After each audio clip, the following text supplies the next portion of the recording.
Developing right now on Morning News Now, escalation across the Middle East.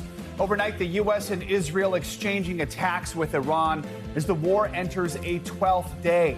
Defense Secretary Pete Hegseth calling the latest wave of American strikes the most intense of the war so far. The most fighters, the most bombers, the most strikes. Intelligence more refined and better than ever. Iran stands alone, and they are badly losing. Now, the Pentagon saying it eliminated more than a dozen Iranian mine-laying vessels near that critical Strait of Hormuz. That's where the flow of a fifth of the world's oil supply has now been cut off. We're going to have updates from the Mideast to Washington. Also this morning, the votes are in Georgia's special election. Trump-backed candidate Clay Fuller and Democrat Shawn Harris now heading for a runoff. They're looking to fill the House seat left by former Congresswoman Marjorie Taylor Greene. More on the results and reaction from President Trump. Plus, we're tracking severe storms stretching from the south to the Midwest. Reports of tornadoes reaching double digits across several states. Now tens of millions of people bracing for more wild weather. Angie has got your forecast. And Apple of My AI, more people turning to chatbots for companionship.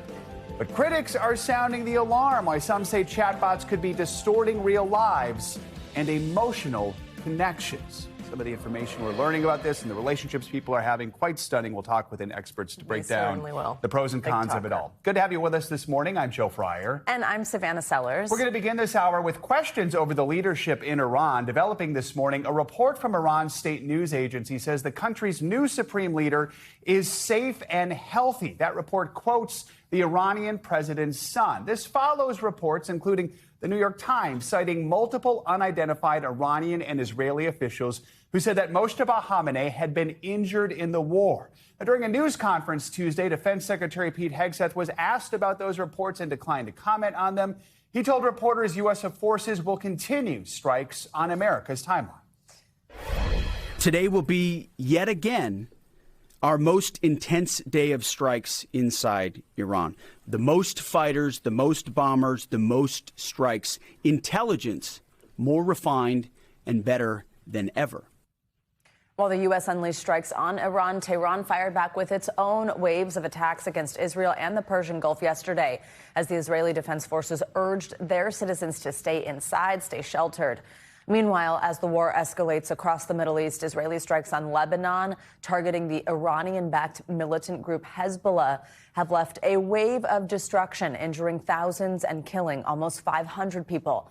Back here at home, oil prices soared and dipped as President Trump threatened death, fire, and fury if Iran continues blocking the Strait of Hormuz. But Iran says they won't allow 1 liter of oil to leave the Middle East until Israel and the U.S. stop their attacks. To illustrate the importance of that waterway, the U.S. military released this video of strikes on suspected Iranian mine-laying ships in the strait. We have a team of correspondents and analysts joining us this morning to break down the latest from this ongoing war with Iran and its widening economic impact. We're going to start with NBC News correspondent Matt Bradley. He joins us from Tel Aviv. Matt, good morning. So developing this morning, an Iranian state news agency says the new supreme leader is safe and healthy. As Joe just said, that was according to the Iranian president's son. What have we learned? Yeah, I mean, the question is, or you could use the old adage, if you have to say it, if you have to say that the Iranian president is healthy, maybe there's a question. And the fact is that state media has repeatedly referred to the newly elected supreme leader of Iran as an injured veteran or other Persian or Farsi terms that imply that he is in fact wounded. And they did this in public in their statements. Now, in addition to that, we have that report from the New York Times citing those Iranian officials and Israeli officials all saying they believe that that Mojtaba Khamenei had been wounded on February 28th. Now, that's not so hard to believe because all of his family members were killed, including his father, his mother, on down, sisters, brothers. This is something that was a blistering attack. It's no surprise that it might have injured the new leader. So, Matt, we've heard the defense secretary describe the onslaught yesterday against Iran, but we also know overnight Israel said its military had identified missiles launched toward Israel from Iran. What more do we know about those strikes? Well, we've been hearing about these strikes constantly, over and over and over again. We did see that there were 2 dead in just the past couple of days. That was the first fatalities that we had seen for more than a week. But here in Israel, the number of injured still remains very, very low. The number of deaths has now risen to 11 total over the entire scope of this attack by the Iranians and by the Israelis and the Americans. So we have been seeing these incoming. We have been seeing, according to the IDF, fewer and fewer missiles per salvo, which means that while we are still hearing, and just this morning and just last night, we heard on a regular basis more and more sirens, including in the pre-dawn hours, those salvos, according to the IDF, are containing fewer and fewer missiles, which means they're easier for the Israelis to swat down. And let's talk about what's happening in Lebanon. Matt, the prime minister there says that more than 500 people have been killed and thousands more injured. What is happening there, the conflict between Israel and Lebanon? What's the latest? Yeah, well, it's a really interesting development what's going on. We're seeing a repeat of back in June. Huge numbers of people displaced. Hundreds, nearly 500 people have been killed. Israel launching a ground offensive that has reached well inside southern Lebanon, pushing people up to the Litani River, the border between the rest of Lebanon and southern Lebanon. But there's also some interesting parallels to what's going on in Lebanon and what's going on in Iran, and not just because Hezbollah is sponsored by Iran. It's the Iranians' main cat's paw in the Middle East, but also because in both cases, the Israelis and the Americans aren't fighting in Lebanon yet, they seem to be pursuing a similar modus operandi: diminish and degrade these fighting forces in Iran, the military, and the IRGC, the Islamic Revolutionary Guard Corps, and in Lebanon, that's Hezbollah, and then hope that civilians or other political forces will take over from where their these weakened organizations have left off. Now, it's unclear whether that's going to work in Iran. In Lebanon, we've already seen, you mentioned the prime minister saying that Hezbollah is now illegal. There is now a gathering momentum in Lebanese society to try to unseat Hezbollah and relax its iron grip on Lebanese politics. Matt, one more question for you. I know you recently spoke to the former national security advisor to the Israeli prime minister, just about how the U.S. and Israel do seem to have some contrasting objectives when it comes to this war. Tell us more about these different visions of success in Iran. Yeah, I mean, and that was on the blog, and I'm glad you mentioned that. What's interesting about this story and what I've been hearing from people is that while it looks as though the American motives, the American ambitions for the fight, and the Israeli ambitions for this fight seem to be diverging, it's a hard one to pin down, because the fact is that we've heard scattershot explanations from the U.S. about why they're engaging Iran. But from what we heard from this former intelligence leader, he said that basically the Israelis now, while we have heard Benjamin Netanyahu saying they would like to see regime change, they would just like to neuter Iran, kneecap it, make sure that Iran no longer has the capabilities to attack Israel or Israelis, either through themselves or through their proxies in the region, like Hezbollah, who I just mentioned. Now, this same analyst said that the United States was pursuing something more like regime change, a more permanent solution, and one that would deeply affect Iranian politics going forward. And he said the Israelis simply don't care about that. All right, Matt Bradley, thank you very much. NBC's Gary Grumbach joins us now with the latest from Washington on all this. Gary, good morning. So we know the White House has been facing this criticism over mixed messages from the president and his administration about when this war with Iran could end. Earlier this week, the president called it a little excursion that would conclude soon. But he also said the U.S. had won in many ways, but we haven't won enough. We know the press secretary was pressed on this yesterday. Any more clarity from the White House on a timeline?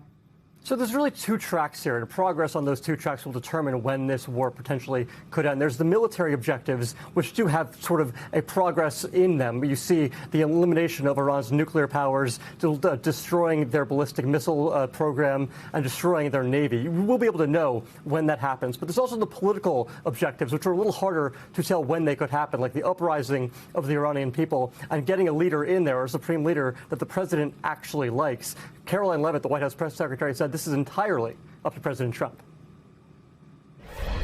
When President Trump says that Iran is in a place of unconditional surrender, he's not claiming the Iranian regime is going to come out and say that themselves. President Trump will determine when Iran is in a place of unconditional surrender, when they no longer pose a credible and direct threat to the United States of America and our allies. Now, some members of Congress are fired up about that answer, and they're looking for more definitive answers from the White House and from President Trump. All right, Gary, also a couple of Democratic lawmakers from the Senate Armed Services Committee spoke with us at NBC following this classified briefing with Trump officials about the war in Iran yesterday. I understand Republicans also made some comments off camera. What did they say? Did they get the answers they were looking for? So this was a classified briefing, so we don't know exactly what happened inside, but based on our reporting from our Capitol Hill team, it doesn't really appear so, because there's a big question about costs here, right? Not only the financial cost, but also the human cost of war. We're talking 7 U.S. members of the military already died in the past 12 days of this conflict. 140 U.S. members of the military have been injured. Here's what Senator Richard Blumenthal had to say about all this. I emerged from this briefing as dissatisfied and angry, frankly, as I have from any past briefing in my 15 years in the Senate. I am most concerned about the threat to American lives of potentially deploying our sons and daughters on the ground in Iran.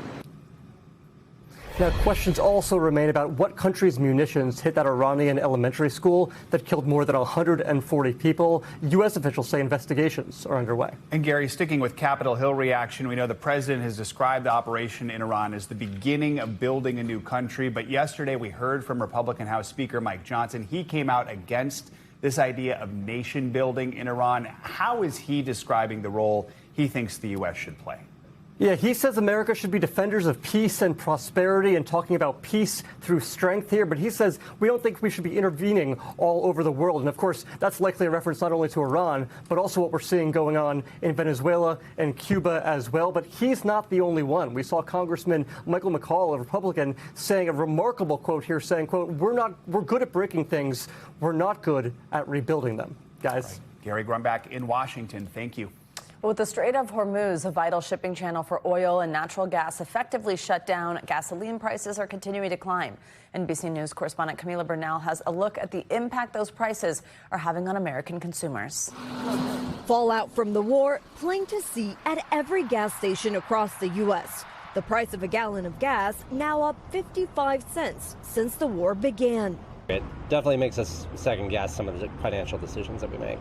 In California, with the country's highest prices, gas is well above $5 a gallon. 200 miles, 200 to 300 miles a day. Yasha Timinovich drives for rideshare and delivery services for about 10 hours a day. What is it like for you when you drive around and you see gas at $5.79 a gallon? Makes me sick. Wild swings in crude oil prices also hitting hard for farmers just beginning the spring planting season. I have a tractor that requires 100 gallons of diesel fuel to fill it up, and it costs me $469. John Boyd grows soybeans, corn, and wheat at his fourth-generation family farm in Virginia. He says his fertilizer supplier can't even deliver what he needs. Due to the war and the bombing through that area, the fertilizer isn't moving, which means it won't be readily available at all to me right now. And at Josie's Flowers in North Hollywood, Fernando Ayala has already raised prices for deliveries by 20%. If I have to eat the gas every time, it's gonna hurt. It's gonna hurt. California does have some of the highest prices in the nation, but on average across the country, people could be spending between $5 and $15 more in comparison to last week to fill up their gas tanks. But with more pressure on the oil market, those prices could continue to increase. Back to you.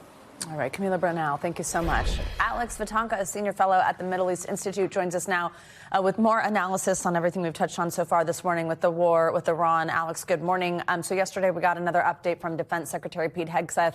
He said the war with Iran is not nation building. Let's listen to some of that. This is not 2003. This is not endless nation building under those types of quagmires we saw under Bush or Obama. It's not even close. Our generation of soldier will not let that happen again, and nor will this president, who very clearly ran against those kinds of never-ending, nebulously scoped missions. Those days are dead. So he seems quite clear there, but there has been some mixed messaging, including recent comments from the president. What do you think America's mission is in this war? Savannah, that's exactly the point. I'm not so sure because we're 12 days into this war. And frankly, I heard what Pete Hegseth just said, but so much depends on how this military campaign unfolds going forward. It could easily take a political dimension. I mean, what is the metric? So how do we measure success? What are the set of metrics that we're going to use? So, for example, what happens to those 400 kilograms of enriched uranium? If you want to get your hands on that, that does mean presumably American boots on the ground to find those assets that the United States wants to take out of Iran. What about if you really want to secure the Strait of Hormuz? Can you just do that through the air power of the United States? Do you have to actually capture part of the land around the strait? You want to destroy the launchers, the production of missiles? Can you do that from air? Do you need to get on the ground? So again, so much depends on what the end mission looks like. You don't need to come out and say you want a new government in Iran before you actually need to put boots on the ground. And I think that's an important distinction to make. In the meantime, Alex, President Trump, we know, has threatened death, fire, and fury on Iran if it continues to block the Strait of Hormuz. We know Iran fired back, vowing to keep that critical passageway blocked until the U.S. and Israeli strikes stop. How much right now this conflict is, and the future of how long it lasts, is focused on that Strait of Hormuz? I mean, is this in some ways Iran's primary leverage point right now?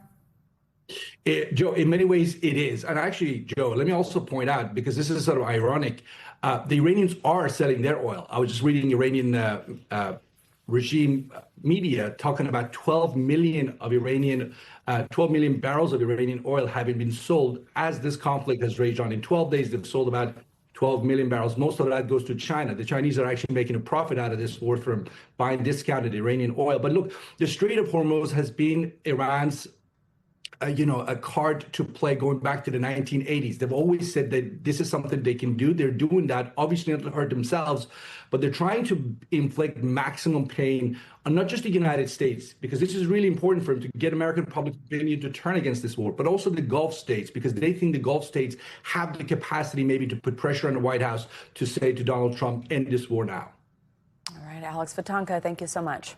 In the state of Georgia, a special election to fill the House seat left vacant by former Representative Marjorie Taylor Greene is now headed for a runoff. Democrat and retired Army veteran Shawn Harris, who lost to Greene in 2024, will advance. He's going to face Trump-backed District Attorney Clay Fuller next month. They were the top two contenders, with no candidate winning more than 50% of the vote in yesterday's election. Greene, of course, resigned late last year after a falling out with President Trump over several issues, including his handling of the Epstein files. The runoff election is set to take place on April 7th. The winner will serve until the end of Greene's term next year. Well, overnight in the Midwest, a severe weather system produced powerful storms that spawned tornadoes from Indiana to Illinois. The storms also brought heavy hail to the region near Chicago. Chunks of ice fell from the sky. They were about the size of baseballs. There's a tornado in nearby Kankakee, Illinois. It tore up power lines as it moved across a busy highway yesterday afternoon. Officials there are using a local school as a shelter. That's because so many buildings in the area are damaged. On top of the winds, there are reports of that giant hail that we mentioned. Angie Lastman is going to have the full forecast in just a minute. First, though, let's bring in NBC News correspondent Maggie Vespa. She is in Illinois. She joins us with the latest. Maggie, tell us where you are and give us a sense of what it's like this morning. Yeah, guys, we're in Kankakee this morning. It's about an hour south of Chicago. And you can see how intense the winds were here overnight. Look how massive this tree is. You can tell by just looking at the bottom of it. It was clearly ripped out by its roots. And then you walk over here, it's not the only one, right? Look at this tree down back here. It was split from part of its trunk and it fell, if you can see, on a house back there. We don't know if anybody was inside or if anyone was hurt. We're not hearing of any reports of injuries in this area, but this is the area you were just talking about with that baseball-sized hail, with several tornadoes reported overnight. It is a mess out here this morning with power lines down as well. Crews working on that as we speak. It was a really frightening night here, guys. And Maggie, just to the east of you, we know Northwest Indiana also saw these same powerful storms overnight. What are you hearing about some of the damage there? Yeah, guys, we're just getting breaking news on that here in the last hour or so. Actually, the state's Department of Homeland Security, so the Indiana Department of Homeland Security, just confirmed to NBC News that a coroner confirmed to them they do have fatalities in that state. So it seems like they were hit even harder. We don't have any details on the fatalities there as far as how many, where that happened, et cetera. We're working to get those. But right now, what we know is that local officials are stressing for people to stay off the roads for their own safety and for that of first responders. Here's part of what first responders are telling us this morning. Lake Village has experienced a tornado. There's several houses that have been hit, a lot of damage. Please do not come here. Do not try to help right now. We appreciate your help. We appreciate your thoughts and your prayers. Let the first responders do what they need to do. Yeah, and guys, as you know, this is such a daunting task because you wake up to damage like this when power is out especially and it's still dark. We still have rain coming down in this area. It's really tough to try and get those assessments going quickly. And case in point, guys, back where we are in Illinois, power lines are down to my left over here. So we've been staying back from that area. We know there's more damage down that way. This is really widespread from what we can tell this morning. All right, Maggie Vespa, thank you so much. As promised, let's bring in meteorologist Angie Lassman. She's got a closer look at what you can expect with your morning News Now weather. Yeah, Angie, good morning. Hi, guys. Good morning. Unfortunately, another day where we're going to kind of ramp things up and already a lot of spots underway with dealing with the potential for the severe weather this morning. You can see as we zoom in, we've got tornado watches that are up, including parts of western Ohio, stretching across Indiana and into Illinois, parts of Kentucky included in that as well. Indianapolis, Cincinnati, Evansville, all included in that tornado watch with multiple thunderstorm warnings ongoing. You can see really there's some heavy rain associated with this line stretching all the way up towards the Great Lakes. We've got places like Cleveland, Chicago, St. Louis dealing with that rain as well. And again, today is a day where all of those ingredients are there where we could see some of those stronger storms developing as we get through the second half of the day. So here's a look through the afternoon and evening hours tonight. We'll see those stronger storms developing along the cold front, and we'll see that higher risk kind of focused across parts of the Gulf states, but slight risk extending from the mid-Atlantic all the way into the Ohio Valley and down towards the Gulf Coast. We do have the potential to see a couple of these stronger tornadoes on top of the fact that the wind gusts and the large hail also on the table. When we're talking larger and stronger tornadoes, it's the EF2s for places like Houston, Jackson, New Orleans. Washington, D.C. has the potential for that as well. And this is going to be something that we see through the afternoon and in evening hours tonight. Now, that system continues moving to the east tomorrow. It's going to bring some good rain that we really actually need across the southeast. And it's also going to bring a mix of some rain and snow to folks across parts of the northeast. And then that cooler air really settles in for folks there as we get into the backside of that system and really the rest of our work week. Between now and then, though, through today specifically, we've got that chance for some flash flooding as well across parts of the South. Jackson, Shreveport, Alexandria, all included in that slight risk. So not only do we have the chance to see the stronger storms develop, but also the heavy rain could lead to some flooding. All the threats are on the table today, guys. And what's happening in Illinois, a reminder of just how quickly things can turn and how much people need to be on alert. Exactly. Yes, and have an ability to get those alerts. Angie, thank you. Much more to come here on Morning News Now. Later this hour, a digital decline, the new warning from researchers on the impacts of screen time on kids' health. Up first after the break, contamination concerns. Shipments of shellfish sent to several large states potentially tainted with norovirus. What you need to know next. We'll be right back. We are back now with an urgent warning from the FDA about potentially contaminated shellfish that was shipped to several states. On Monday, the agency said certain raw oysters and manila clams harvested between February 13th and March 3rd could be contaminated with norovirus. They were sent to food retailers and restaurants in 9 states. They're on your screen. It includes New York, California, and Florida. Officials urged businesses to throw out any oysters harvested by the Drayton Harbor Oyster Company and manila clams from the Lumi Indian Business Council, which are both based in Washington state. Now, neither organization could be reached for comment yesterday. The FDA said that consuming this tainted shellfish could lead to sickness within 13 to 48 hours. Staying with health headlines, it's time for our weekly medical checkup. We're looking at new research focused on the link between digital media and the impact on your child's development. Plus, we've also got to look at how pumping up the volume in your favorite fitness class might be hurting your hearing. NBC News medical contributor Dr. Kavita Patel joins us with that and more. Dr. Patel, good to have you with us again. So this first study looked at really some alarming health outcomes for kids who just spend too much time on their screens. We're talking about scrolling social media, playing video games. We talk about this topic a lot on the show, but what's new about this study? Yeah, Joe and Savannah, we do talk about it a lot, and it's for good reason. Researchers looked at about 153 long-term studies that followed children for years, from the ages of 2 to 19, tracking everything from social media, gaming behavior, screen time, and everything in between: health, behavior, school performance, and even self-esteem. And across the studies, this was what was incredible. More social media use was consistently linked to higher depression, more behavior problems, more self-harm and aggression, and was also tied to lower self-perception. People felt worse about themselves.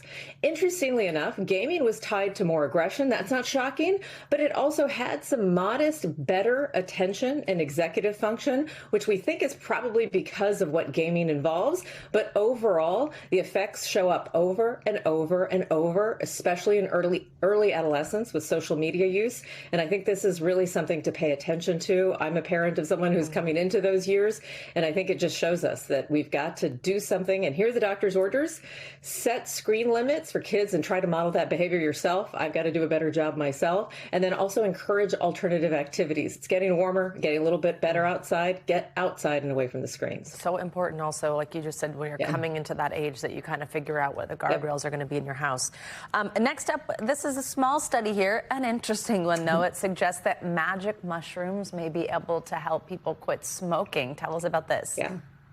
Yeah, so very small study, 82 adults done out of Johns Hopkins, but very interesting because it took 82 adults who were smokers. Everyone was a smoker, and it randomized, although in this case it's hard to truly randomize something because you knew that you were getting a nicotine patch. It's pretty obvious if you do, and you were getting a one-time treatment of psilocybin, or what we'd refer to as magic mushrooms, or the active ingredient in LSD, for example. And that was a one-time, but both sets of people, patches and the one-time psilocybin treatment, got 13 weeks of cognitive behavioral therapy. So the real difference was whether you got patches or the psilocybin. And in the psilocybin group, after 6 months, it was 6 times more likely that you were quitting smoking. That's a big deal for those of us like me in the medical profession who really don't have a lot of alternatives for people who are smokers other than patches and some other oral medications. So this is a promising study that is, I am sure, going to at least be repeated and trying to be better understood because it's small and because of just the nature of it. It's what I would say to you is that if you're a smoker, absolutely start by kind of the 1-800-QUIT line and get help, and then talk to your doctor about this, not just the psilocybin, but just what the alternatives are. And then most of my smokers that I find that are patients also do it kind of with others. So I think that the key here is to just think through what you can do as a group. When one person is doing something successfully, it's more likely that others in the group are. But it is it's one of many studies that I think are looking at the treatment for psilocybin around a number of issues, including smoking. Yeah, no kidding. The mushroom's probably not widely available yet, but good to know they're looking into it. No? Let's get to another study. It talks about ear-splitting volumes when you're at a workout class. This is perhaps no surprise, maybe do some long-term damage to your hearing. So what do fitness class lovers need to know about this? All right. I used to live in LA, and I remember those step days, the step aerobics days, and they have not stopped. Those of us who loved our high-intensity workouts and still do, there's a feeling that I think some people have that the louder the music, the more intense the workout, the more you're feeling like you're actually going to get something out of it. Not a surprise. They looked at about 189 adults that attended classes, high intensity, at different volume levels. They looked at 85 decibels. And just for comparison, what does that mean? 85 decibels is like standing next to an active blender for about an hour. It would drive most people crazy, but when you're in a workout setting, some people are like, yeah, that's what's expected. And then it looked all the way as high as 108 decibels. That's standing next to a motorcycle that is revved and running for about an hour. So that's pretty intense, but that's actually the range of what most of these high intensity fitness classes are. What they found is that you can start to have damage at 85 decibels. By the way, on many of our phones, there's a feature where you can actually find out if what you're doing and listening to is a little too loud. I use it. I encourage people to use it. But what they found is that no matter what the intensity, you're not getting a better workout the louder it is. And in fact, like I said, it might be damaging your ears. So the doctor's orders here are to actually talk to your gym, talk to your instructor. I know it's hard for some of us to do, but say, could you lower it even just a little bit? Because it could help with your hearing.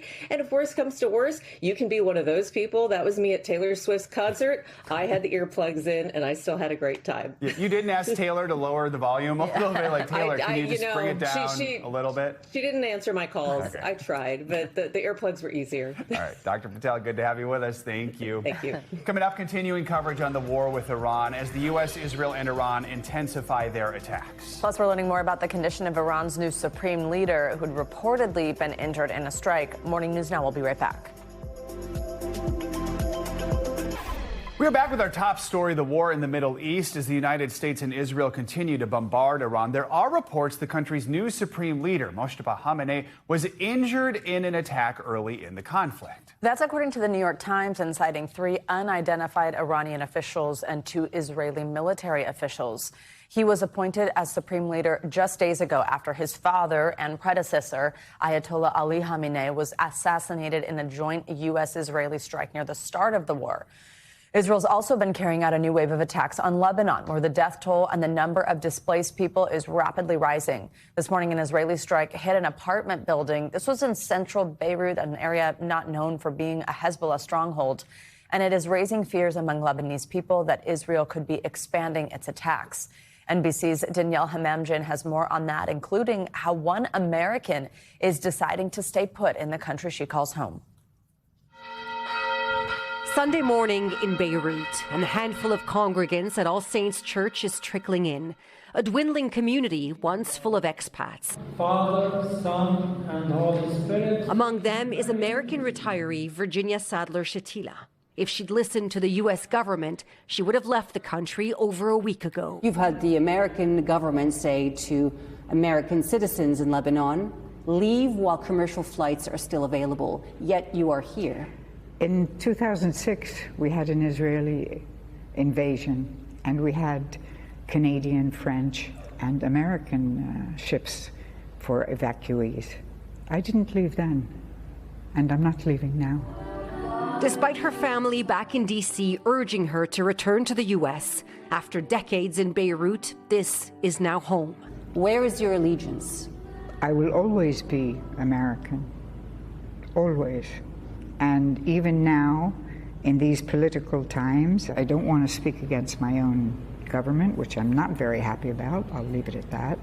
But the death toll is quickly rising. Government officials say more than 700,000 people are now displaced in a small country of just 6 million. Israeli strikes on Beirut have become so common. For some, this is simply background noise. But Israel has now also struck in the heart of the capital. Israeli strikes on Beirut have mostly focused on one specific suburb, with the exception of hits like this one, a precision strike on certain individuals throughout the city, in this case, the 5th floor of the Ramada Hotel. Israel says they were targeting commanders of Iran's Revolutionary Guard Corps. As was the case for this hotel a few days earlier. This is causing even more panic because they're in areas that have not been hit in the past.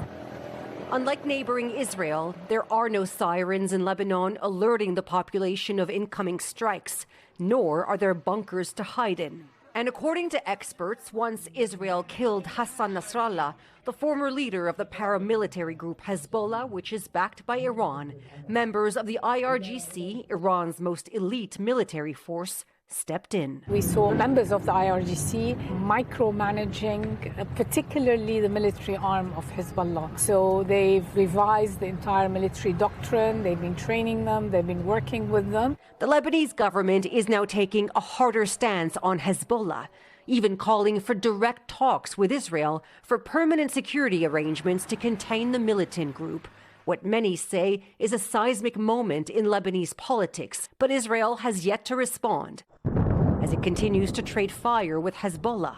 Many fear Israeli forces will use this opportunity to push further into Lebanon and never fully retreat. Back at the Anglican Church, years of conflict and strife have tested the faith of those here, but not broken it.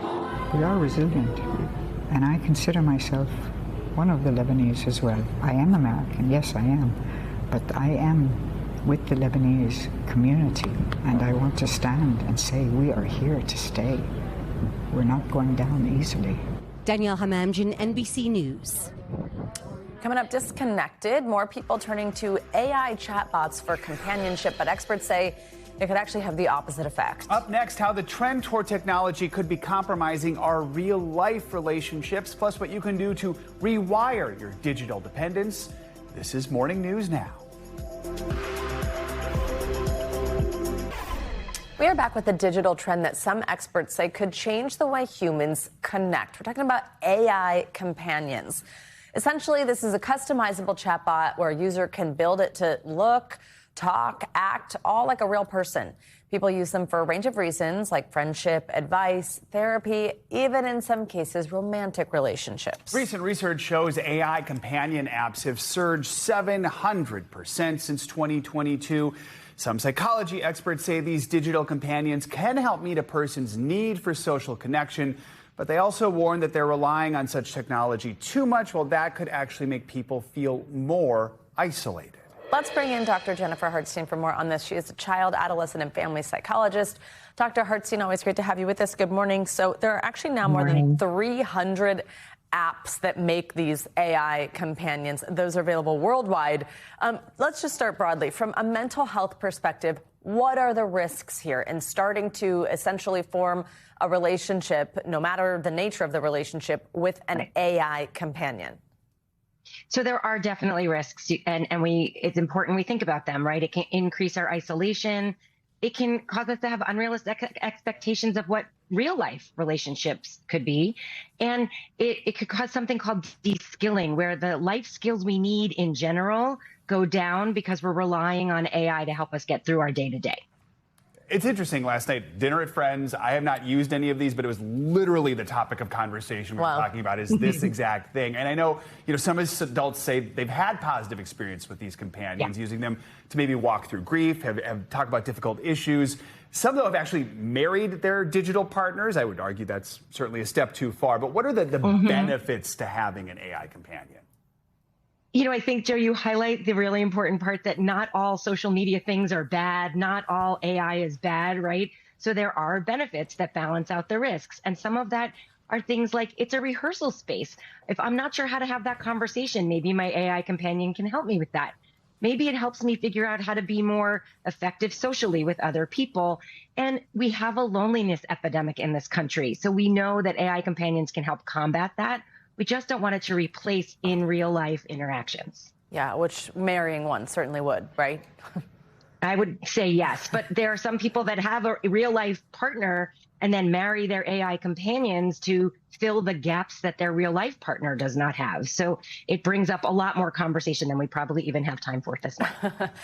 Let's talk, though, also how this could be impacting younger people, because this recent report, it found actually a majority of teens have tried an AI companion. I was surprised to hear a majority have, and roughly a third say conversations with this companion, with essentially like a digital friend, is just as satisfying, if not more satisfying, than talking with real life friends, which just seems like it could pose a mental health risk here.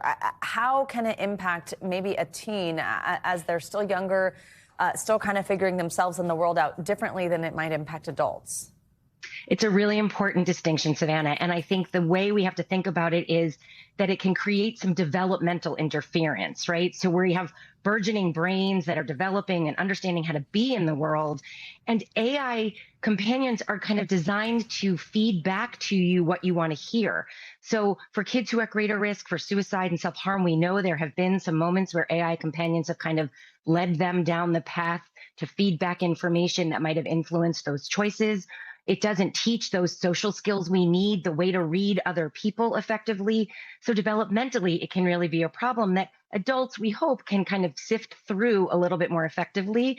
And that's the big part. We want kids to learn how to be emotionally connected to others. Computers don't provide the same feedback. I want to ask you about, we have a recent NBC News survey, and more than half of registered voters, because that's who we like to survey, the voters, they say they believe the risks of AI outweigh the benefits. I guess that's not surprising. Anytime we're dealing with something new technology, we'll probably look back at that years from now and laugh at it. But why do you think right now there is such a gap between the growing popularity of AI companions and just the overall use of AI and people still not trusting the technology?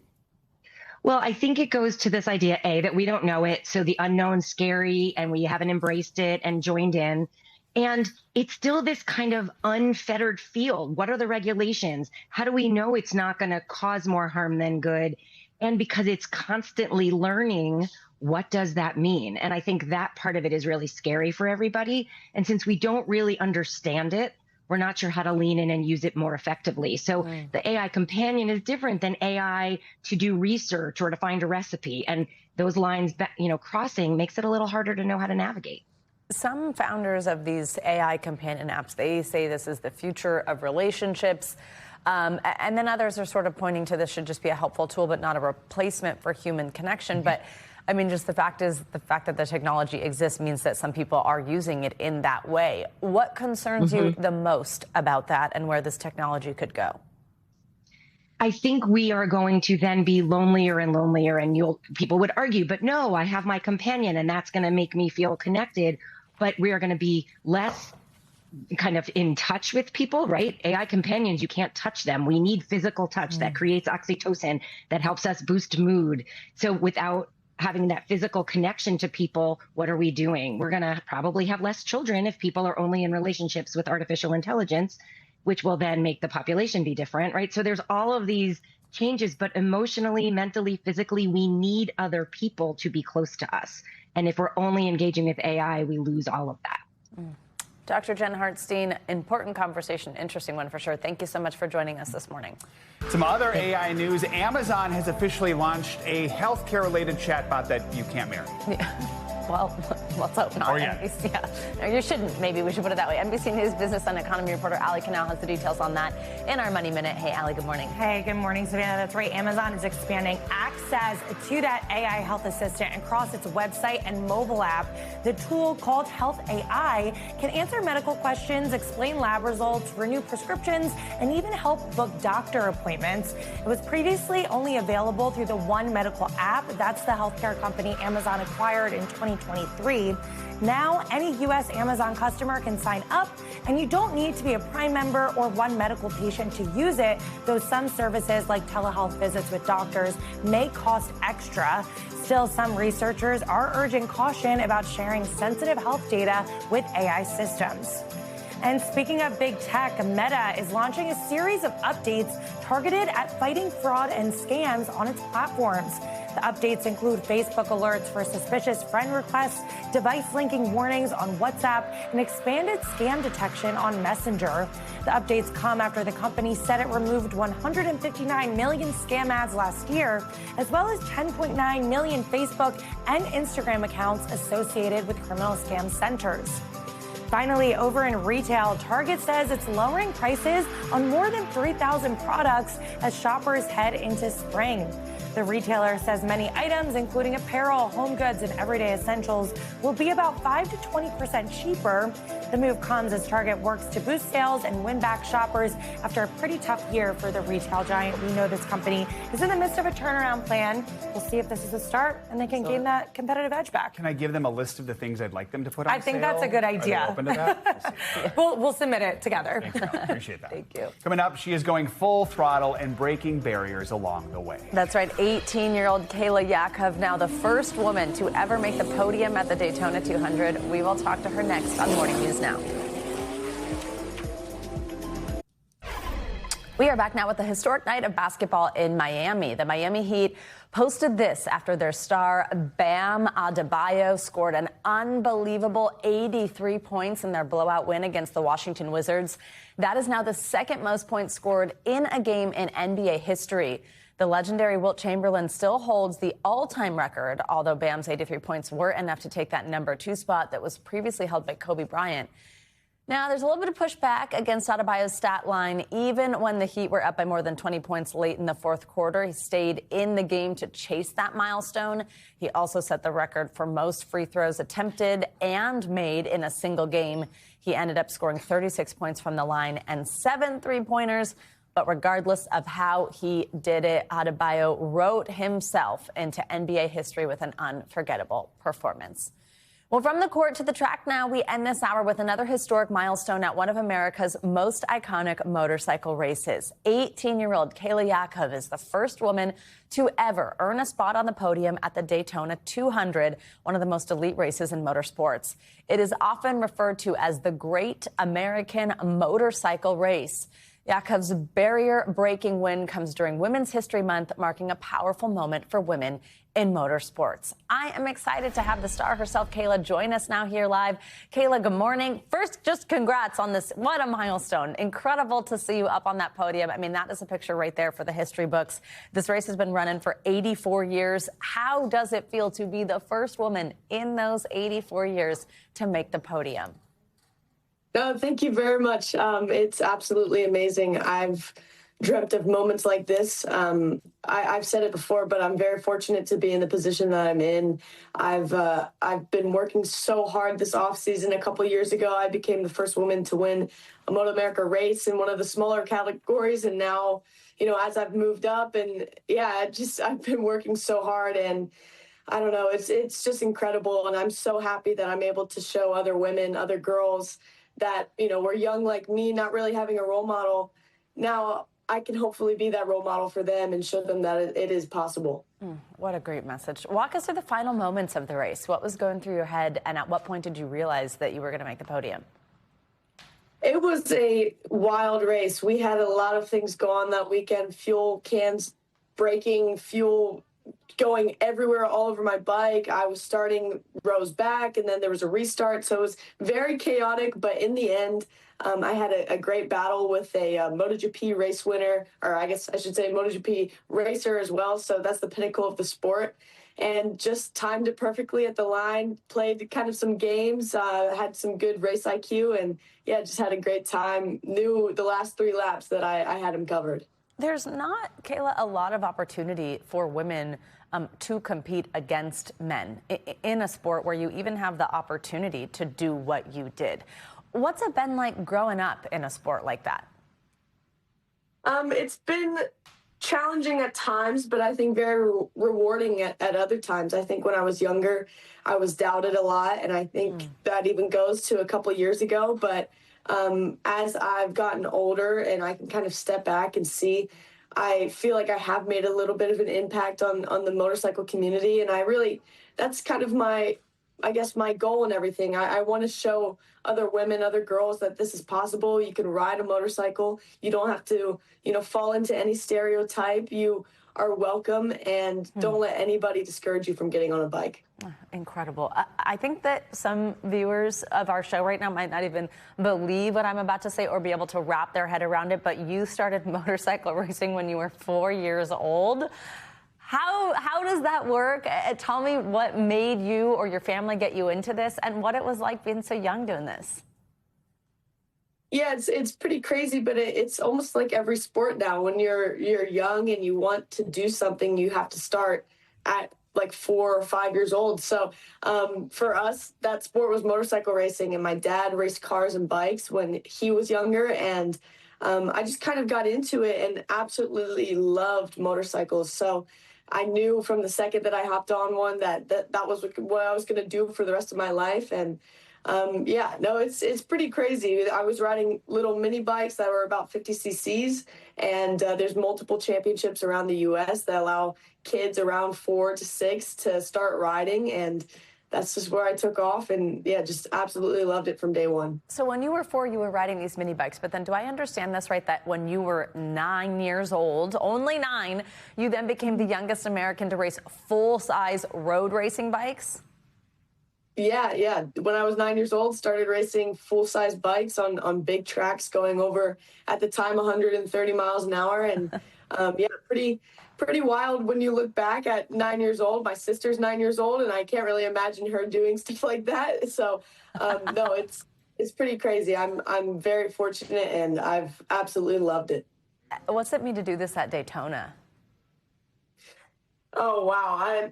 I have really no words. Daytona's been a race that I've wanted to be a part of for many years. The team and I, Real Ducati Moto, started there in 2024, and that race didn't really go to our plan. We had a couple small things go on, but this was my second go at it. And yeah, ending up on the podium, especially after the weekend we had, was absolutely amazing, incredible. And this is definitely a race that I'm going to be wanting to win in the next few years.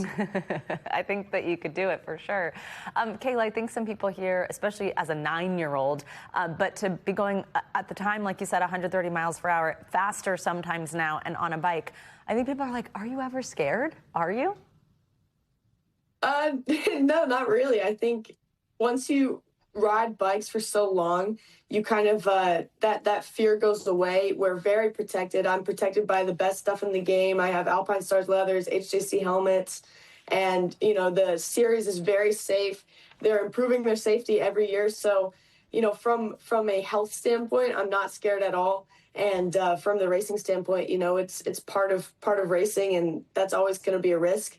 And crashing is always part of the game. So, I'm here to obviously not do that, but when it happens, and I'm ready to take it on. Spoken like a true world-class athlete. Kayla Yakov, thank you so much for joining us this morning, and congratulations again. So cool to talk to you. Thank you very much. And that's going to do it for this hour of Morning News Now. Stay right here, though. The news continues right now.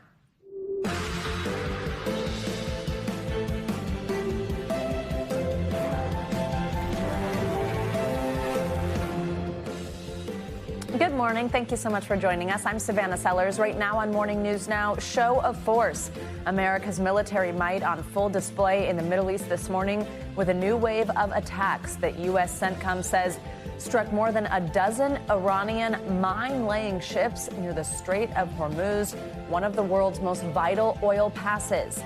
It all comes amid growing uncertainty in Washington and across the globe over President Trump's timeline with gas prices. Here at home, soaring to heights not seen since 2024. We will bring you the very latest. Also this morning, states of emergency, a monster severe weather system barreling across much of the Midwest, downpours soaking states from Texas to New Jersey, even a handful of tornadoes reported overnight, with more expected to spawn in the coming hours. Thousands are waking up without power as this storm eyes the East Coast. Our Angie Lastman is tracking it all in just a moment. Plus, a brand new read on America's fight against inflation out this morning. So with a war raging in the Middle East, where are consumers feeling the pinch most? We're breaking down what it all means for your bottom line and how it could sway the Federal Reserve ahead of this month's key move on interest rates. And don't call it a reboot. TV watching parties are making a big comeback across America. The viral sensations that now have bars catching in on must-see moments, letting you experience them with your closest friends. Who does not love a watch party? And thanks again for being with us. We're, of course, going to start in the Middle East as the U.S. stretches into the 12th day of war with Iran. Oil prices have soared and then dipped as President Trump threatened death, fire, and fury if Iran continues blocking the Strait of Hormuz. But Iran says they will not allow any oil to leave the Middle East until Israel and the U.S. stop their attacks. NBC News Chief Foreign Correspondent Richard Engel has the latest for us. Richard, good morning.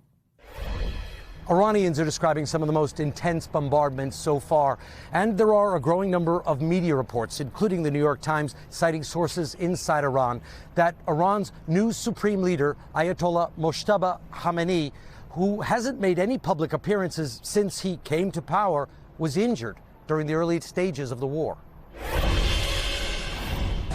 Witnesses in Iran say U.S. and Israeli strikes are now almost non-stop, and that the air is black and difficult to breathe from all the caustic smoke. The conflict President Trump called an excursion is also rapidly becoming a war at sea over oil and trade. This morning reports that at least 3 cargo ships were hit by unknown projectiles in the Strait of Hormuz, while U.S. Central Command released video of American strikes on suspected Iranian mine-laying ships, saying they've destroyed 16 near the strait. Iran has threatened to shut the vital shipping route for 20% of the world's oil and natural gas. President Trump posting last night, if Iran has put any mines in the Hormuz Strait, and we have no reports of them doing so, we want them removed immediately. While President Trump has promised a quick victory, saying most of Iran's leadership and weapons have been decimated, Iran is proving to be resilient and adaptive, consistently firing at Gulf countries and again at Israel overnight, and deploying new, harder-to-stop missiles. Iran is now using cluster munitions, and this is one of them. This long tube was the fuel cell of an Iranian ballistic missile, and here was the warhead. And the way these cluster munitions work is in midair, the warhead opens and drops between 50 to 100 of these smaller bomblets, which then explode over a large area. While across Israel's border in Lebanon, fighting between Israel and Hezbollah, a militia that supports Iran, is intensifying. Officials there say more than 500 people have been killed so far. Israel saying at least 2 of its soldiers have been killed in combat. Lebanese officials say more than 750,000 civilians have been displaced from their homes. And Israel's Prime Minister Netanyahu has made another appeal to the Iranian people to seize the moment and try and overthrow their government. Tehran's police chief said that protesters will be treated as enemies. All right, Richard, thank you. NBC News military analyst Colonel Steve Boren, friend of the show, joins us now to make sense of this morning's headlines. Colonel, always great to have you with us. So we just heard there from Richard Engel. I mean, this is showing no signs of slowing down. Defense Secretary Pete Hegseth told reporters yesterday that U.S. forces will continue their strikes. Walk us through here what we think about how long this could go on, because we are also seeing Iran continue their counter strikes, though in some ways we're hearing it slowed down. Yesterday we did get a little bit of an account of sort of a degradation of some of their capabilities. How long do we think this could go on? Yeah, it's difficult to predict exactly how long. You know, I think ultimately the president can stop when he feels like stopping. The Iranians, while they've sort of lessened the number and the intensity and the quantity of their counterstrikes, they do seem to still be in this fight, right? I think they might have listened. You know, the Iranians have always been good at propaganda and communications. It appears they listened to the Pentagon press conference yesterday where the secretary announced the most intense strikes to date. And the Iranians have now announced that they, too, have answered with their most intense strikes to date. So this is a test of wills at this point, Savannah. Absolutely. I also want to ask you about the Strait of Hormuz. We're going to talk about this in a moment more with Peter Alexander. But because of some of the updates that we just heard there from Richard Engel, the U.S. saying that they were able to strike these mine-laying vessels that the Iranians had. First, just walk us through, from a tactical standpoint, what that was like, identifying those, striking them, and how much of an impact that could have on potentially getting oil moving through the strait again. Right. You know, the U.S. has tremendous observation capabilities. We have excellent mine detection capabilities as well as counter mine measures. So we can handle mines. Now, having said that, what we're doing now is looking for the types of ships that are able to lay mines, and we're sinking those ships before they can get the mines in the water. Keep in mind, for the Iranians to lay mines, they have to expose themselves. They have to go out there in the water and do the hard work of emplacing these seaborne mines. While they're doing that, they're very vulnerable, and we will be able to attack and sink them while they're doing their work. In fact, you know, there's an anecdote from the Persian Gulf War back in the 1990s. The Iraqis were trying to lay mines, and apparently they were so terrified of being struck by American air power that they botched the job and laid the mines in a very sloppy manner, easier for us to pick them up. Also, here we're seeing this war of words, right, between President Trump and Iran over the Strait of Hormuz. President Trump saying you got to stop blocking it, warning that that's going to increase attacks on Iran. Iran saying it is going to be closed off, still continue to sort of make this military hotspot for them until U.S. and Israeli strikes stop. We also heard yesterday, we've heard this concept for a few days now about the U.S. escorting certain ships through the Strait of Hormuz. But yesterday, General Kane, in that same briefing with the defense secretary, it made that sound like that plan has not really been developed whatsoever, and that there's a lot to do to figure out if that's even a possibility or if it can be done safely. Tell me your evaluation of if that would be possible, and then just broader context. I mean, how much this is becoming a real chip in this war. Sure. Escort operations are complicated and dangerous. So, of course, the United States Navy is capable of executing a mission like that. However, as you said, it is a complex mission. It requires additional assets, requires extensive planning and very detailed coordination with all of these other commercial vessels. So a difficult operation. It will take some time to execute it. Regarding the Straits in general, the Strait of Hormuz appears to be emerging possibly as the center of gravity. This is a military term. The center of gravity for this operation on, frankly, both sides. And whoever can ultimately control the Strait of Hormuz will ultimately, right now, there doesn't appear to be anyone in full control of the strait. The Iranians attempting to close it, American forces, sinking Iranian ships, right? So it's a back and forth. But having said all that, even though it's a back and forth, no commercial shipping is moving through. So the Iranians right now, they seem to have the upper hand in the Straits. All right, Colonel, as always, thank you very much. Well, in Washington, the Trump administration is facing growing questions about how long the war with Iran will last. And as we've been discussing, oil and gas prices continue to surge across the U.S. NBC News Chief White House correspondent Peter Alexander has the latest. Peter, good morning. Joe and Savannah, good morning to you. We are learning new details this morning about the human toll of this war. 7 American service members have already been killed, and the Pentagon now says 140 others have been wounded, most of them returning to duty. But 8, the Pentagon says, were severely injured as Iran looks to make the U.S.'s operation in that region more painful.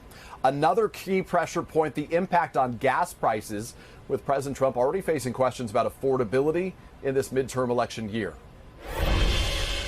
This morning, as those U.S. attacks escalate and the military targets Iranian mine-laying vessels in that crucial oil shipping route, the Strait of Hormuz, the spotlight remains on rising oil and gas costs for Americans. Global oil prices have jumped more than 25% since the war began more than a week and a half ago. Gas prices are also up more than 50 cents in that time, now averaging $3.58 a gallon. The oil market's volatile yesterday. In the afternoon, Energy Secretary Chris Wright posting that the U.S. Navy successfully escorted an oil tanker through the Strait of Hormuz.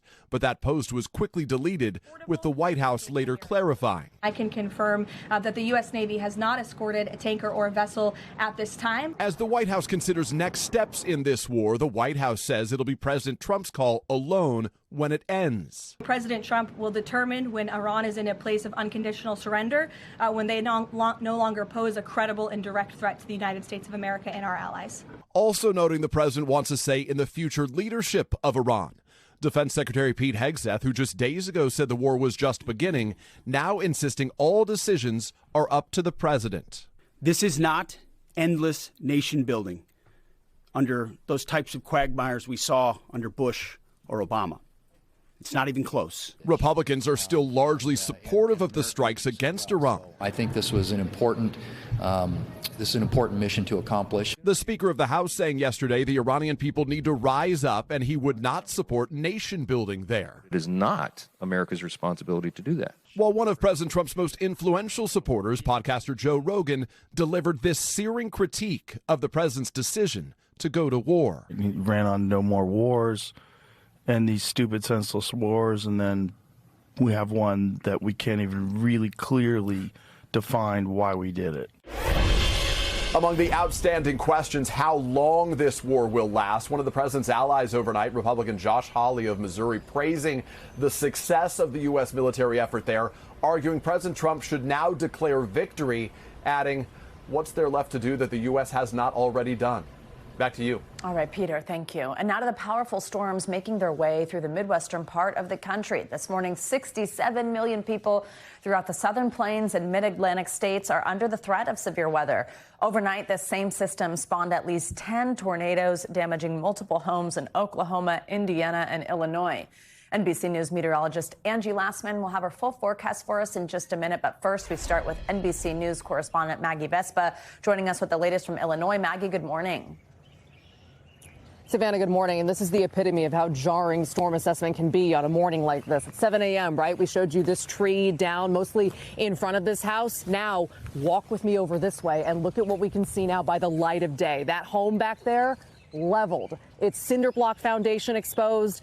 I mean, it's torn completely to shreds. There might be a second home behind it that's also damaged. We're working to get back there safely once crews clear us here. We want to be clear, we don't know if anyone was injured here, but a sheriff in Indiana now confirming they have at least 2 deaths and several injuries in that state in the wake of this widespread system. Tornado down. It's on the ground. This morning, people waking up to a mess in the Midwest.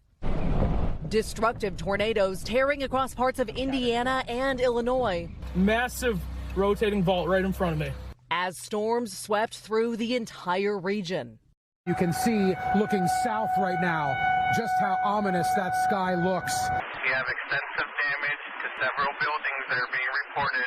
Vehicles racing out of the path of this twister on the road. A large tornado slamming into Kankakee County, Illinois, about 55 miles south of Chicago, leaving behind a wide path of destruction. The sheriff's office there urging residents to limit travel so first responders can assess the damage, including many trees and power lines that were ripped completely out of the ground. Obviously, wires down, poles down. Golf ball-sized hail falling from Texas to Illinois. We've got to get in our safe place. Gathered my 2 dogs, the cat, and we took cover.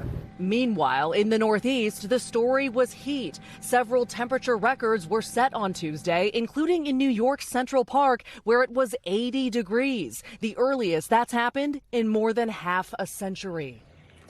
And back to this widespread severe weather outbreak in the Midwest and beyond. Again, we're tracking at least 10 reported tornadoes from Texas up through Indiana. And for what it's worth, peak, as it's called, tornado season, historically doesn't even start until April. Savannah. All right, Maggie, thank you so much. We have meteorologist Angie Lassman joining us now with the latest on this storm. Angie, we certainly took advantage of that 80 degrees in Central Park, but there's a lot going on across the country. A lot going on across the country, and part of that warmth is kind of what is fueling some of these stronger storms that are developing. This is, of course, what we expect for our spring season, and we've got more on the way as we get through the day today. Notice there are a couple of tornado warnings and some thunderstorm warnings across parts of Arkansas right now.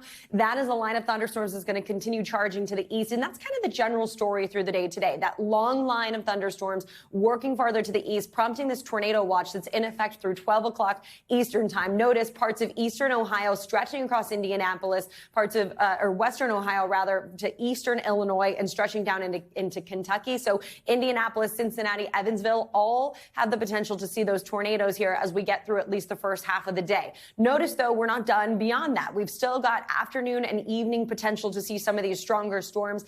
And it's pretty wide reaching from the Gulf Coast all the way up to the Great Lakes and out to parts of the mid-Atlantic. Washington, D.C., Cleveland, Charleston, Louisville, Memphis, Jackson, all included in that potential for the severe storms. Now, we've got a couple of different things happening. If you're looking up across parts of the northern tier of this severe risk, we've got the greatest potential for those straight line winds and a lower potential for tornadoes, but there'll be few. We could see some isolated tornadic activity. The farther south you go, we do have the better potential for some of those stronger wind gusts as well as tornadoes, and the hail threat will be there across this region through the day today as well. Tomorrow, it's the beneficial rain across the southeast and that cooler air behind this system as it kind of works across the sliver of the east that it hasn't impacted yet. So we're still going to be dealing with this for tomorrow. And beyond that, temperatures will cool down. But let's take a look back at yesterday. These are the record highs that we saw across the Northeast. 80 degrees, as you heard Maggie say, in Central Park, 75 in Detroit, 84 in Washington, D.C. These temperatures pretty summer-like in some spots. You look farther to the south, and it's mid-80s for Raleigh, Elizabeth City, into the low 80s, 86 in Fayetteville. Unfortunately, this is the last warm day in the east. Please, don't flood my inbox with hate mail. I can't do anything about this. 86 degrees in Norfolk this afternoon. But look what happens, Savannah, as we get into tomorrow. Still into the 70s for Norfolk, but here comes that cold air. 54 degrees in Knoxville, 40s across Ohio, and then we really kind of cool things down as we get into the weekend. I know it's fine. But yeah, we aren't quite done with winter just yet in some spots. We could see some snowflakes flying in some locations across the Northeast for tomorrow. Oh, I was talking about this morning with our producer, Sean. It's sort of, isn't the thing that you get like 3 false starts on spring? So that was only number one. I don't think that is scientifically accurate, but the internet does say what is Fool's Spring or what. Exactly. So we've got a couple Fake more spring. ups and downs before we get there. False spring, Sean calls it. All right. Thanks, Angie. See you in a bit. Well, social media giant Meta is back in the hot seat this morning with the head of Instagram, Adam Mosseri, taking the stand in a landmark trial in New Mexico. It is one of two major cases accusing Meta of designing products that put young users at risk. And the outcome could help set the course for thousands of similar lawsuits. NBC News senior legal correspondent Laura Jarrett has more. Laura, good morning. Hey there, the head of Instagram in the hot seat once again, except this time it's the defense team that called him to the stand as the company tries to fight off allegations that it's putting profits over the safety of kids. Instagram head Adam Mosseri taking the stand in Meta's defense, pushing back as prosecutors in New Mexico try to convince a jury the company has failed to protect kids from online predators. Mosseri touting Instagram's safety measures, but acknowledging the system isn't perfect. Even though Meta says it doesn't allow child exploitation content, does some content like that make it onto Meta's apps? Yes. Is that acceptable to Meta? We're not happy about it, but we're also honest about the fact that some will happen and very committed to finding it and removing it as quickly as possible. The Instagram boss called to the stand by lawyers for Meta, the parent company of Facebook, Instagram, and WhatsApp, in what could be a major inflection point for some of the country's most popular platforms. Mosseri telling the jury Meta CEO Mark Zuckerberg supported new safety features like teen accounts, even though it hurt the company's bottom line. We would make changes that would mean that less people used Instagram or they used it for less time. This testimony coming 1 week after prosecutors played old deposition tapes from both Mosseri and Zuckerberg, who said Meta shouldn't be blamed for criminal activity. But New Mexico Attorney General Raul Torres, who brought the lawsuit, argues the company has to do more. The fundamental thing that we are trying to get across is that Meta's platforms facilitate and amplify predatory behavior. The case happening at the same time Meta is facing another civil trial in L.A., where the platforms are accused of being deliberately addictive to teens, a concern for many parents and one that Craig pressed Mosseri about last year. Our responsibility is to maximize positive experiences and minimize negative experiences. This trial in New Mexico likely to go at least another 2 weeks, while in Los Angeles, closing arguments are expected later this week in that case. Back to you.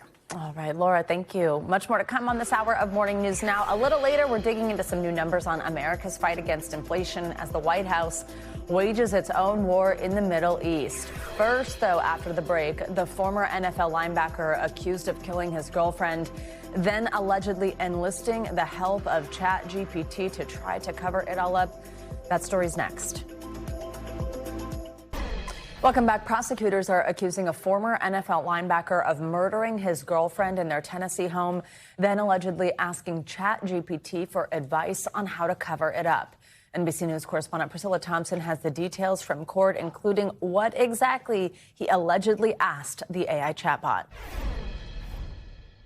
The New York Jets select Darren Lee. Former NFL linebacker Darren Lee back in the spotlight, this time in a Tennessee courtroom, accused of murdering his girlfriend, and prosecutors argue using ChatGPT to try to get away with it. He asks how to cover it up. He asks what to say to 911. Lee was arrested last month after sheriff's deputies found his 29-year-old girlfriend, Gabriella Perpetuo, dead inside the couple's home. What is going on? In body camera video played in a preliminary hearing, Lee tells deputies he doesn't know what happened, but prosecutors painting a different picture. She has 2 swollen eyes. I didn't do anything self-inflicted. That's the lead detective. Reading ChatGPT messages prosecutors say were sent from Lee's phone a day before Perpetuo was found dead, including questions about handling someone non-responsive. ChatGPT, they say, replied, "This is serious, but you can handle it cleanly and protect everyone." Also appearing to reply to a question, writing, "Yes, falls can cause puncture-appearing wounds. They usually don't look like clean knife stabs." There's a whole new frontier. You have ChatGPT, AI, smartwatches, Alexas, all of those devices can now lead investigators in a criminal case. Lee's attorney declined to comment. NBC News reached out to ChatGPT's owner, OpenAI, and did not hear back. Priscilla Thompson, NBC News. For more on this, let's bring in NBC News legal analyst Danny Ceballos. Danny, good morning. So first, just the details here. He was charged with first-degree murder and tampering with or fabricating evidence. Tell us, though, just how important that ChatGPT conversation is to this case. Yeah, it's important, but I might put it fourth or fifth on the list of dumb things this person allegedly did. And by the way, nowadays with technology, any crime of passion, something that isn't planned out, you have virtually no chance of getting away with it for exactly the reasons that we saw Misty talking about in that package, which is that we are creating a digital wake of evidence absolutely everywhere. And by now, if you don't know or aren't aware that putting an input or a question into ChatGPT is as discoverable as a question that you ask Google or some internet browser, because anything you give to a third party, you lose any reasonable expectation of privacy. And these kinds of searches are probably one of the best insights into our state of mind. What we search is really what we're thinking about and what our intent is. This is such new territory. What are the biggest challenges you've seen when trying to use AI as evidence? I mean, like, what's the standard for being able to use it and use it effectively? I think the easiest parallel is the same searches that we conduct on the internet, because many people now are still using ChatGPT just like they would the internet, maybe a little more sophisticated. Same exact theory of admissibility is that you're asking a question to a third party, the internet, and they keep records of it. And in fact, it is a pretty low threshold for law enforcement to get to those. And just as you saw there in court, they contact ChatGPT, they get the inquiry, they get the responses, they put it up in a transcript. It happens to me in my cases all the time with text messages, internet searches, whatever the case may be. ChatGPT is actually not breaking any new ground. It's just the next step in the frontier of digital evidence. In terms of this case, I mean, I'm sure people were thinking, I'm thinking you hear that he's putting in these details. It's like, okay, so maybe call for help instead. Exactly. But you said this is like fourth or fifth on the list. What are those other things? Exactly what you mentioned. When you start looking at some of the alleged facts here, that she was unresponsive for an extended period of time, that there was apparently blood everywhere, and blood anywhere is going to yield a treasure trove of evidence. Fingerprints, DNA, the attacker's DNA. You're going to get a lot of stuff when you have an uncleaned up crime scene. And, you know, you saw in those ChatGPTs that what the prosecution will say was an effort to kind of exonerate himself. She woke up like this. I didn't do anything. I mean, that's not really going to help too much when viewed in context with all of the other surrounding evidence. And like we've said, the digital evidence, in addition to the physical evidence, is just getting more massive every day as digital evidence grows. Danny Ceballos, thank you so much.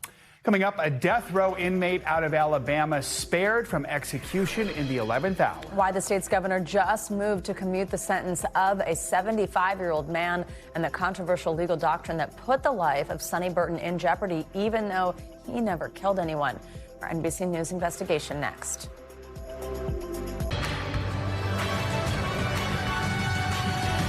Back now with a closer look at what's making news in the world of politics this morning, starting with the latest on the race to replace Marjorie Taylor Greene in Georgia. NBC News reporter Gary Grumbach joins us now with that. Gary, good morning. Hey, Joe and Savannah, good morning. If it's Wednesday, we're recapping an election, and results from Georgia and Mississippi overnight showed the continued power of Donald Trump's endorsement. In the race to replace Congresswoman Marjorie Taylor Greene, who stepped down earlier this year, Georgia Republican Clay Fuller, who got that coveted total and complete endorsement from Donald Trump, will advance from a crowded field of 17 Republicans to face off against Democrat Shawn Harris in a runoff next month. And in Mississippi, Republican Senator Sidney Hyde-Smith will face off against Democrat Scott Colomb in November, with both winning their respective primaries overnight. It's going to be a difficult race for Colomb. The Democrat hasn't won a Senate race in Mississippi since 1982. In New Mexico, investigators searched a 7,000-acre property known as Zorro Ranch this week that once belonged to late convicted sex offender Jeffrey Epstein.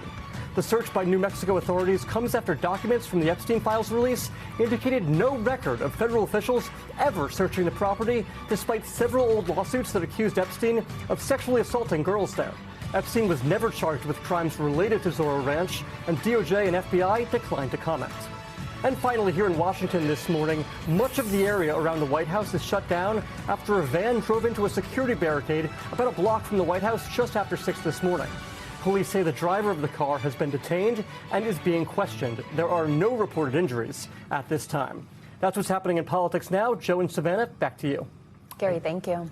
This morning, Charles Sonny Burton is facing life in prison without parole after Alabama Governor Kay Ivey intervened and commuted his death sentence. Burton was set to be executed tomorrow under a controversial legal doctrine known as felony murder. The law, recognized in almost every state, often results in harsh sentences, even when the person charged did not directly cause or intend the loss of life. In the case of Burton, it all stems from his involvement in a 1991 robbery. Burton was one of 6 men who robbed a Talladega AutoZone store that ended with the murder of a customer. Burton admits he carried an armed gun into that store, but it was later found he did not pull the trigger in the killing. Governor Ivey says she could not in good conscience proceed with the execution. She said in a statement, quote, "I believe it would be unjust for one participant in this crime to be executed while the participant who pulled the trigger was not." Let's bring in Dateline senior investigative producer Dan Slepian for more on this case. Dan, you were with us earlier this week talking about it when we thought the execution would possibly happen. Talk about how rare this type of decision from a governor is, going against her own attorney general in a case like this, and just what seemed to be the biggest factor playing into Governor Ivey's decision. Good morning, guys. Yeah, I was sitting with you 2 days ago saying on Thursday the state of Alabama plans to execute him, and that changed yesterday at about 11:30 in the morning. It's extremely rare for someone, especially in Alabama, to be granted clemency like this. Governor Ivey has been in office for almost a decade, and she's only done this one time. I should note that, we don't know why she made this decision. Only her and her staff really know that, but 15 minutes, we aired a story on Friday night, and 15 minutes after we aired, the governor's office sent an email to me saying we have no plans to grant him clemency. Wow. And as you just mentioned, yesterday she says she can't move forward with the execution because she thinks it's unjust. So I don't know why she did it, but she did it, and it's a big deal down there. Dan, you've talked to Burton on the phone while he's been in this correctional facility. It also is the site of Alabama's execution chamber. But how has he responded to this news, and what's his message to the governor? Yeah, I spoke with him before, and I actually spoke with him last night. Wow. At about 8 o'clock. And it was the first time I think he spoke with anybody since he had the news 9 hours earlier. And he was just full of gratitude. He was thrilled. He was crying. He for years, he believed the state was going to execute him for a killing he didn't do. And he was full of gratitude and thanked the governor. And was, he's conflicted because it's not a case of innocence. He admits he was part of the crime. So he's happy to be alive, but he's conflicted about how long he should be in prison. He's going to be in prison for the rest of his life. Dan, for years, you have covered the criminal justice system. You've covered death row cases. When it just comes to America's justice system, what do you think is the takeaway from this case? This case really highlights something that most Americans don't know, that you can be sentenced to death or be called a killer even if you didn't kill anyone. Felony murder laws make accomplices legally responsible for a death that occurs during a crime if someone dies. So it's one of the most powerful and most controversial tools prosecutors have in the American justice system. So, supporters say it deters dangerous felonies. Study shows that it doesn't. Critics argue it can stretch criminal responsibility to the breaking point, especially in capital cases. But it forces us, as the public, to debate a basic question, which is how far the law should stretch to hold someone responsible for somebody else's actions. Do we think, Dan, that this leads to more decisions like this one in similar cases around the country? It's possible, but there's not many people that are being executed for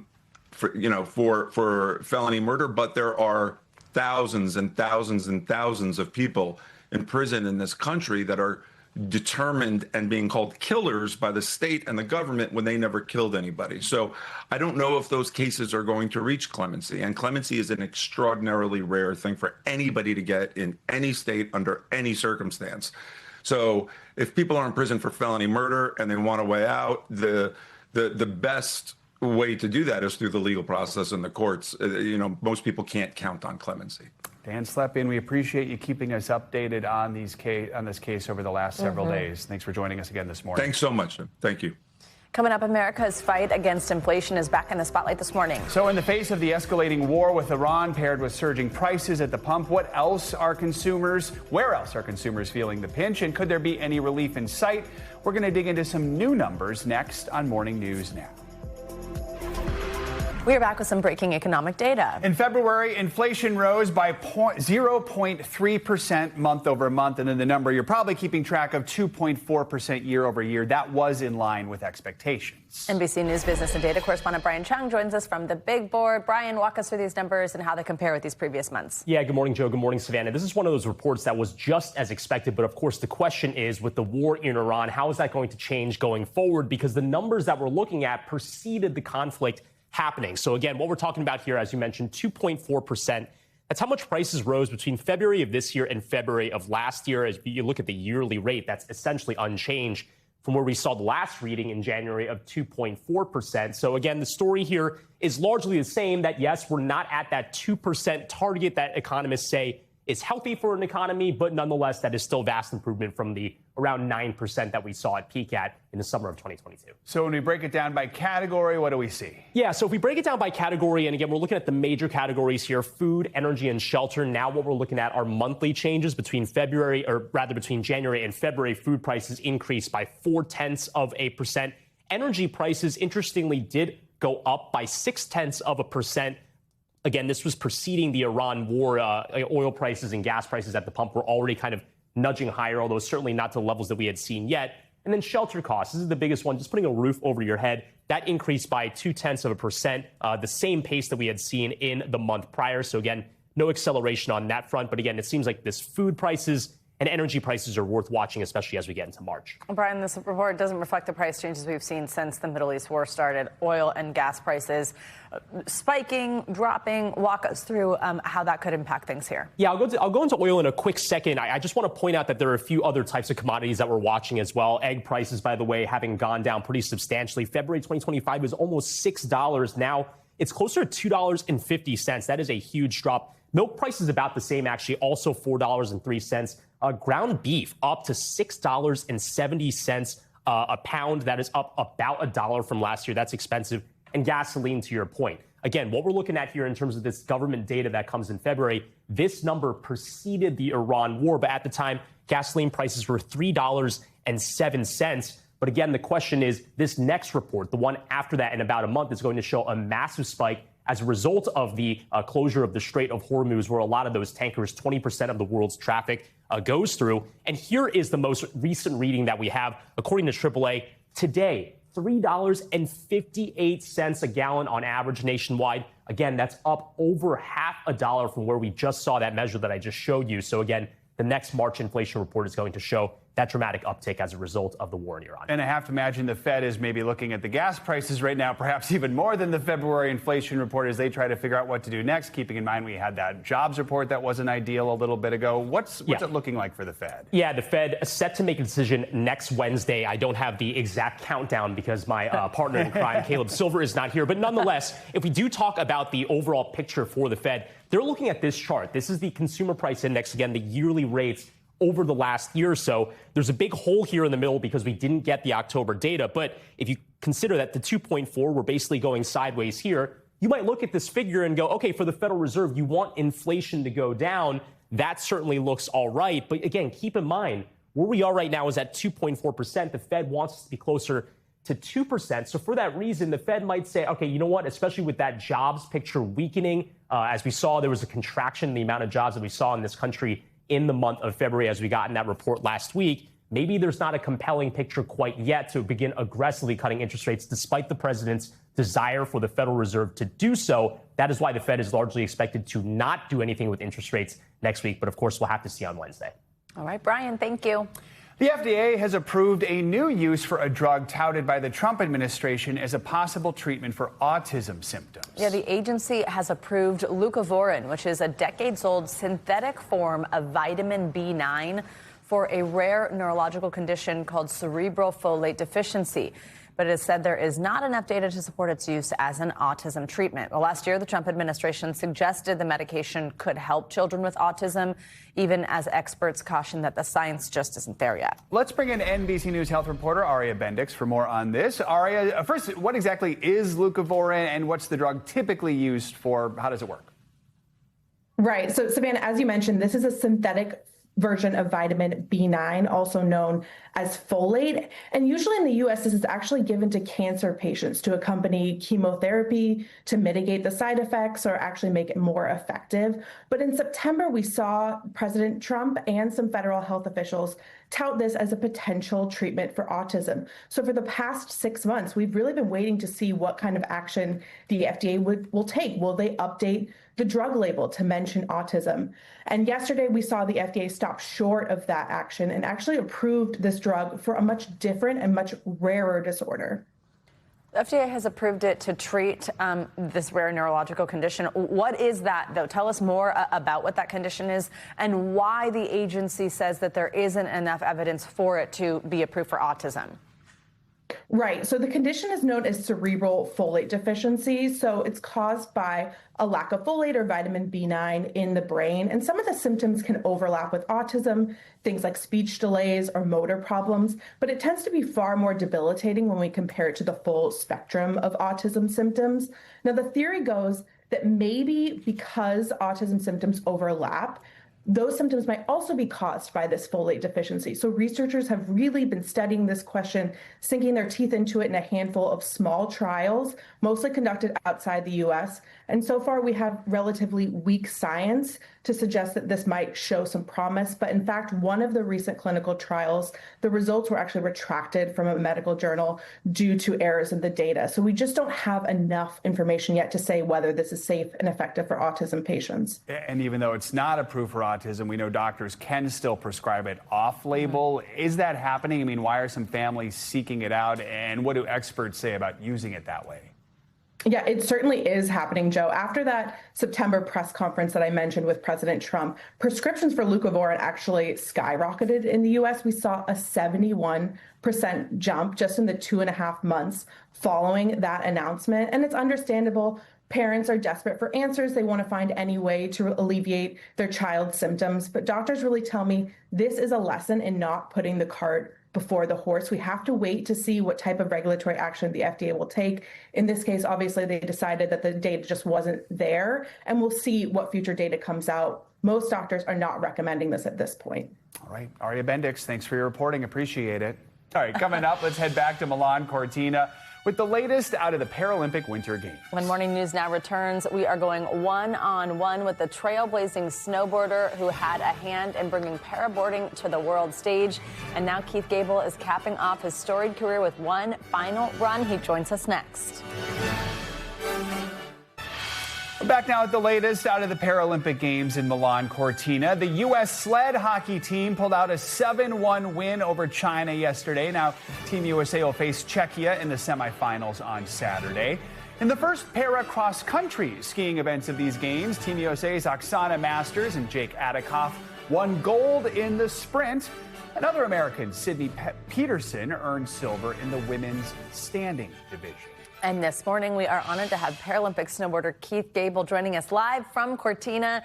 Keith, good morning. We are so honored that you could join us. We know that this is your 4th Paralympic Games, and you were part of the first group of Paralympic snowboarders, even helped get the sport into the Paralympics, which is just so cool, and you hold 2 medals in the sport.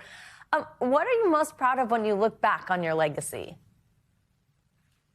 Well, first of all, good morning, everyone. Good morning to the nation, and good morning to all of you all. I'm thinking about what I'm proud of. It's probably the fact that we got it into the Paralympics. I would say sharing the stoke is always big in snowboarding, and welcoming anyone with open arms, because I know what it's like to be a new athlete to a sport, and just making everyone feel welcome in a place where they may not have the first idea of what they're doing, let alone who they're competing against. I want to ask you more about that because for folks who don't know your story, you started snowboarding back in 2000, had an accident in 2005 that crushed your foot. So then comes para snowboarding. What did that mean to you? What has the community meant to you? Well, I think so. When I first started looking into Paralympic snowboarding, there was no such thing. And so I was calling all of these adaptive programs around the nation saying, tell me about Paralympic snowboarding. Tell me about, and they're like, what are you talking about? I'm like, well, there's Paralympic skiing. What about Paralympic snowboarding? They're like, well, there's no such thing. And so my first thought was, well, if there's no such thing, there should be. And so I got a job as a snowboard instructor at my local mountain in Utah to get adaptive certifications to then find people who wanted to learn how to snowboard. My thought was teach them how to snowboard and then let's have some competitions. Lo and behold, while I was doing one of those certifications, the certifier was from the National Ability Center in Park City. And he said, why aren't you on my team? And I said, no such thing. What are you talking about? He said, actually, the World Snowboard Federation is hosting the first ever sanctioned World Cup in Auxerre, France in 2 weeks. I have one more slot if you want to go. And at that time, there was no such thing as Team USA for para snowboarding. There was no national team. It was just a couple clubs from around the nation representing the United States. So in my head, it sounded kind of too good to be true. But I said, sure, I don't even have a passport. He said, figure out how to get a passport in 2 weeks and meet me in France and we'll figure it out from there. I got on the podium and I was blown away at how good that felt. And I was like, we got to make this a thing for everybody. Oh my God, what an incredible story and an amazing feat. You got a passport in 2 weeks. Keith, you've decided to retire though after this year's games. Tell us about that decision and if there's any chance you'll reconsider. Well, I'm not sure my wife completely believes me just yet because, you know, we've talked about it a handful of times and I was saying Beijing would be my last games. I was sitting in doping control. I had taken 7th place and I was just super bummed. And I was talking to her and she said, well, I guess we're going to Italy. So that gave me the open door for 4 more years, or at least that's how I took it. And at the end of the day, I mean, I'm so proud of my career. I'm so proud of the sport. I'm so proud of all the athletes. I could have never imagined that it would be as big as it is today. And my ultimate goal is that it would be around long after I'm gone. So I know I can leave with my head held high, knowing that I've done everything I can to promote the sport as an athlete. I've had a heck of a career. I've been very successful, and I'm proud of everything that I've done. But I don't think reconsideration is really on the table at this point. I mean, the French Alps are beautiful. I was just going to say that. We have less than 30 seconds left here, but you have to tell us about the pins because you've collected a lot of Olympic pins. I wish we could trade you. Well, I'm a big pin collector. Started when I was 12. My dad would take me to different ski resorts and just let me pick one. My ski jacket was covered in them. And as a kid, that was my big proud thing. But as this is such a big part of the culture, I absolutely love it. Started with the nickname Pin King a few years ago because it just such a part of my story, and now they're calling me the Kingpin because I'm doing such big trades and 3-4-way deals. So I absolutely love it as a part of the culture. Trades. Keith Gable, thank you so much. What a joy to talk to you. Enjoy these Paralympic Games. I appreciate your time. Absolutely. Thanks for having me. All right. That is going to do it for this hour of Morning News Now. Stay with us, though. The news continues right now. We thank you for watching, and remember, stay updated on breaking news and top stories on the NBC News app or watch live on our YouTube channel.